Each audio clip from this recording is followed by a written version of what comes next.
अनुश्री, जैसे बोधी माँ का जब जाना हुआ तो आपको मैं देख रहा था, तो आप एकदम शांत थे, गंभीर थे।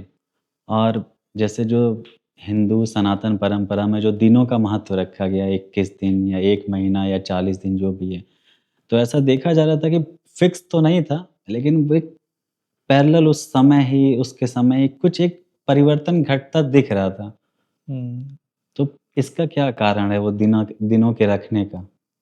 देखिए, ये जो परंपराएँ बनी, इनको बनाने वालों ने अनुभव किया होगा, बहुत दिनों तक अवलोकन किया होगा, मनुष्य के मन को समझा होगा और मनुष्य के मनोविज्ञान को जानने का प्रयास किया होगा। परंपरा में हर बात बेईमानी नहीं होती है, परंपरा में कई बातें बड़ी खूबसूरत भी होती हैं। तो ये जो दिन बना दिए गए, एग्ज़ैक्टली कोई ऐसा नहीं होता है किसी दिन पर कोई परिवर्तन हो जाएगा।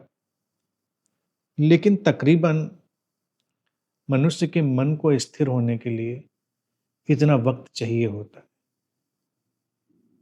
3 दिन तो व्यक्ति को समझने में लग जाते हैं।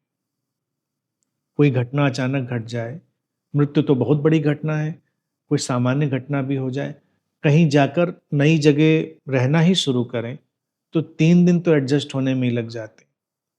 तो अचानक परिजन गया, उसकी मृत्यु घटी, तो मृत्यु की सूचना और आघात से अभी एडजस्ट होने में ही 3 दिन लग जाएँगे। तो 3 दिन में अगर कोई किसी से कल्पना करे कि बाहर हो जाए, तो ये बहुत अमानवीय होगा।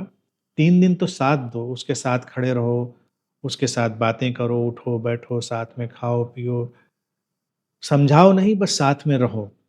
जो आस-पास के परिजन हैं, उनको साथ में रहना चाहिए बस। 3 दिन के बाद फिर उसमें और चीज़ें आएँगी, स्वीकार्यता आना शुरू होगी, उसमें थोड़ी-थोड़ी समझ आना शुरू होगी। तो ये जब 2 सप्ताह के करीब वक़्त लगेगा, तो 2 सप्ताह 14 दिन हुए या 13 दिन रख लिया गया, यानी कि ट्रांज़िशन का फ़ेज़ आया। तो 2 सप्ताह में मनोवैज्ञानिक रूप से कुछ ट्रांज़िशन मन में हो रहा होता है।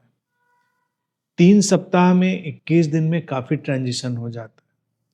इसीलिए बहुत सारी साधनाएँ भी देखा जाए 21 दिवसीय करी गईं। तंत्र में बहुत सारी साधनाएँ हैं, योग में बहुत सारी साधनाएँ हैं।